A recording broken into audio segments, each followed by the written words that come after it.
I'm using for all my stuff. Yeah, I mean, okay, 3, 2, 1, let's go. Good morning, viewers. It's Simon Ward here from Kailua, Kona. It's Hawaii Ironman Race Week, and we are at Java on the Rock for our CompuTrainer breakfast. We've got some of the UK athletes with us, and at the moment I'm joined by Roger Canham. Good morning, Roger. Good morning. Enjoying the breakfast? Absolutely great, yes. Nice treat, race week to be able to get out with some of the other athletes and have a chat. Enjoying the view? The view is amazing, yeah. Yeah, I went for a run on Alihi Drive yesterday. Fantastic. Good hard run at Alihi Drive, and then ended up at Lava Java having milkshakes and watching the guys surfing. What could be better? Okay, so tell us a little bit about your so it's Roger Canham. You're from Northampton? Well, I'm based right on the water actually, at the Vitruvian, next to the Vitruvian course. Okay, and which race did you qualify to get to Kona this year? I did a Utah, St George. It was a May race. I like to race early in the season if I can, just to really get it under my belt so I can then go down and then come back up in terms of peaking for this race. So that's Utah's, that's a tough course, isn't it, St George?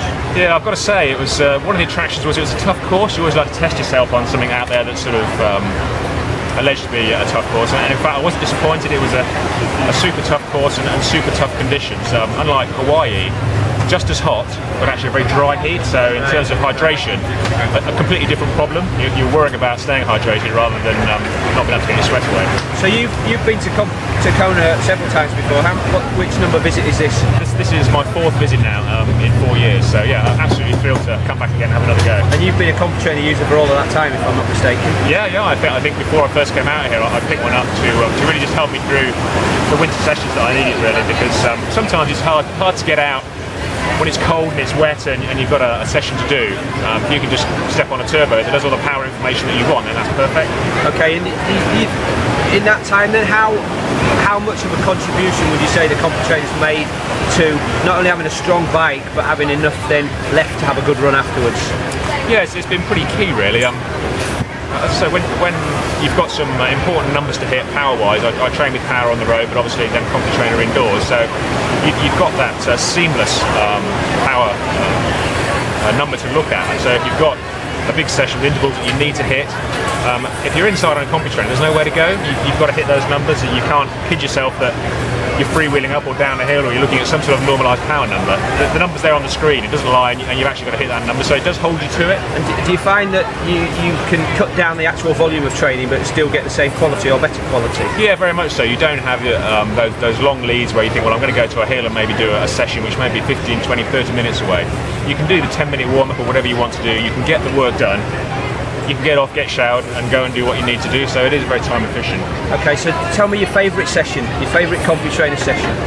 I like to give us some. If you give us some power numbers, that would help. Gosh, yeah. I think there's a session I do which is 5 minutes on, 5 minutes off.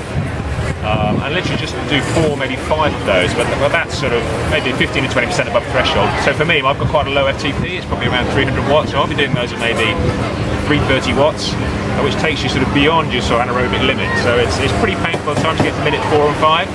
5-minute rest, and then back on it again, and that really just starts to push up. That's a VO2 max set, isn't it? I do that myself. I think I did a post that said this will make your legs go wobbly. Yeah, it certainly does, doesn't it? But you get the results. And yeah, if you can do 4 of those early season, 5 when you're really pushing it out, but you really can't handle many more of those if you're actually doing it the way you need to. Yeah, and to be honest, you shouldn't be doing more than that because you end up not recovering for other sessions. Yeah, that's right. Yeah, so very effective. Great, so there you have it. That's one of the key sessions, high end, and something probably a lot of triathletes don't do is that very high end stuff. Particularly when they're training for Ironman, they tend to stick to longer reps over maybe a lower power. Yeah, and, I think they so, miss that. They miss that sort of full, complete range of aerobic and anaerobic. Yeah, you have to hit the whole curve really. I mean, the endurance stuff is important, but I think once you develop a strong endurance base, then that's there, and as long as you can keep it topped up and going, you really then got to focus on the intensity and really pushing up the watts that you can hold at Ironman pace.